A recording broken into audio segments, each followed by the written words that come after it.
Hi friends, நாம் இப்போ இந்த வீடியோவில் எதை பற்றி பார்க்க போகிறோம் அப்படின்னா, தற்போது பார்த்தீங்கன்னா 2025ஆம் ஆண்டு ஐபிஎல் தொடருக்கான மெகா ஏலத்தில் மகேந்திர சிங் தோனி அவர்கள் நேரடியாக தற்போது கலந்து கொள்ள போகிறாங்க. அது மட்டும் இல்லாது தற்போது எப்படியாவது இந்த வருட கோப்பையை கைப்பற்றியே ஆக வேண்டும் அப்படின்ற ஒரு நோக்கத்தோடு அணியை தற்போது அடிமட்டத்தில் இருந்து கட்டமைப்பதற்காக மகேந்திர சிங் தோனி தீவிரமான முயற்சியில் இறங்கியிருக்காங்க. இதன் காரணத்தினால தற்போது ட்ரேட் முறையில் மெகா ஏலத்திற்கு முன்பாகவே 3 முக்கியமான தமிழக வீரர்களை தட்டி தூக்கியிருக்காங்க சிஎஸ்கே. இதுதான் தற்போது தமிழக ரசிகர்களுக்கு பெரிய ஒரு சந்தோஷத்தை ஏற்படுத்தியிருக்கு.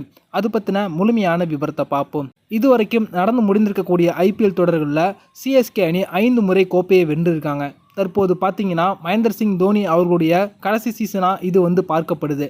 காரணம் என்ன அப்படின்னா, ஏற்கனவே இவங்க முழங்கால் வலியினால் அவதிப்பட்டு கொண்டிருந்தாங்க. இந்த நிலைமையில் ரசிகர்களுக்காக தற்போது மேலும் ஒரு சீசனில் விளையாட விரும்புவதா அவங்க விருப்பம் தெரிவித்ததன் காரணத்தினால இந்த முறை மீண்டும் அவங்கள சிஎஸ்கே அணி ரீட்டைன் பண்ணியிருக்காங்க. கடந்த முறை பிளே ஆஃப் கூட நுழையாத சிஎஸ்கே அணி இந்த முறை கோப்பையை கைப்பற்றி ஆக வேண்டும் அப்படின்ற ஒரு முடிவோடு இருக்காங்க. தோனியும் இதற்கான தீவிர முயற்சியில் இறங்கியிருப்பதன் காரணத்தினால அதற்கான வேலைப்பாடுகள் தற்போது மிகவும் மும்முரமாக நடைபெற்று கொண்டிருக்கு. சிஎஸ்கே அணி மீது பல ஆண்டு காலமாக வைக்கக்கூடிய முக்கியமான குற்றச்சாட்டு என்ன அப்படின்னா, சென்னை அப்படின்னு பேர் வச்சுக்கிட்டு சென்னை அணியில் தமிழக வீரர்களே இல்லையே அப்படின்னு பல பேர் குற்றம் சுமத்துவாங்க. அதற்கெல்லாம் தீர்வு காணும் வகையில் தற்போது 3 முக்கியமான தமிழக வீரர்களை சிஎஸ்கே அணி ட்ரேட் மூலமாக தற்போது பார்த்தீங்கன்னா அவங்கள முன்பதிவு பண்ணியிருக்காங்க. அது யார் யார் அப்படின்னா, முதல்ல வாஷிங்டன் சுந்தர். இவர் ஒரு ஆஃப் ஸ்பின்னர். அது மட்டும் இல்லாது ஒரு செம்மையான அதிரடி ஆல்ரவுண்டரும் கூட.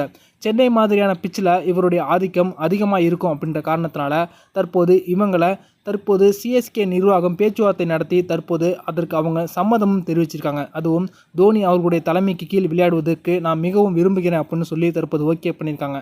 இதனால் குறிப்பிட்ட தொகைக்கு தற்போது அவங்க பேரம் பேசி முடிக்கப்பட்டிருக்காங்க. அடுத்ததாக இரண்டாவதாக பார்த்தீங்கன்னா ரவிச்சந்திரன் அஸ்வின். ஏற்கனவே இவங்க ஆர்ஆர் அணியில் இருந்து விலக வேண்டும் அப்படின்ற அவங்களுடைய விருப்பத்தின் காரணத்தினால தான் ஆர்ஆர் அணி இவங்களை ரீட்டைன் பண்ணாமல் ஏலத்தில் விட்டாங்க அப்படிங்கிறது குறிப்பிடத்தக்கது. அது மட்டும் இல்லாது ஏலத்திற்கு முன்பாக ஏற்கனவே தோனி அவர்களிடம் இவங்க பேச்சுவார்த்தை நடத்தியதன் காரணத்தினால தான் சிஎஸ்கே அணிக்கு விளையாடுவதற்கு இவங்க விருப்பம் தெரிவிச்சிருக்காங்க. இவங்க சிஎஸ்கே அணிக்கு வந்துட்டாங்க அப்படின்னா மேலும் மிடில் ஆர்டரில் இந்திய அணியின் பேட்டிங்கும் தற்போது ரீசெண்டாக கொஞ்சம் முன்னேறும். மேலும் இவங்க சிஎஸ்கே அணிக்கு தேர்வு செய்யப்பட்டாங்க அப்படின்னா சுழற்பந்து வீச்சுக்கு சாதகமான மைதானங்களில் சிஎஸ்கே முழுக்க ஆதிக்கம் செலுத்தும். சிஎஸ்கே தன்னுடைய ஹோம் கிரவுண்டான சேப்பாக் மைதானத்தில் தான் 7 போட்டிகளில் விளையாட போகிறாங்க. அப்படி இருக்கும்போது இது சிஎஸ்கே அணிக்கு பலத்தை ஏற்படுத்தும். அடுத்ததாக பார்த்தீங்கன்னா மூன்றாவதாக டெத் ஓவரில் கடந்த முறை கடைசி நேரத்தில் 10 ரன் விலகியதன் காரணத்தினால தான் சிஎஸ்கே அணி பிளே ஆஃப்குள்ளே நுழைய முடியாமல் போணுச்சு. அவங்களுக்கு அடிக்கடி காயம் ஏற்படும் அபாயமும் இருக்குது. இதன் காரணத்தினால தற்போது அவருக்கு ரீப்ளேஸ்மெண்ட்டாக தமிழக வீரரான டி நடராஜன் அவர்களை தற்போது ட்ரேட் முறையில் புக் பண்ணியிருக்காங்க சென்னை நிர்வாகம். இதற்கு தற்போது நடராஜன் அவர்களும் சம்மதம் தெரிவிச்சிருக்காங்க.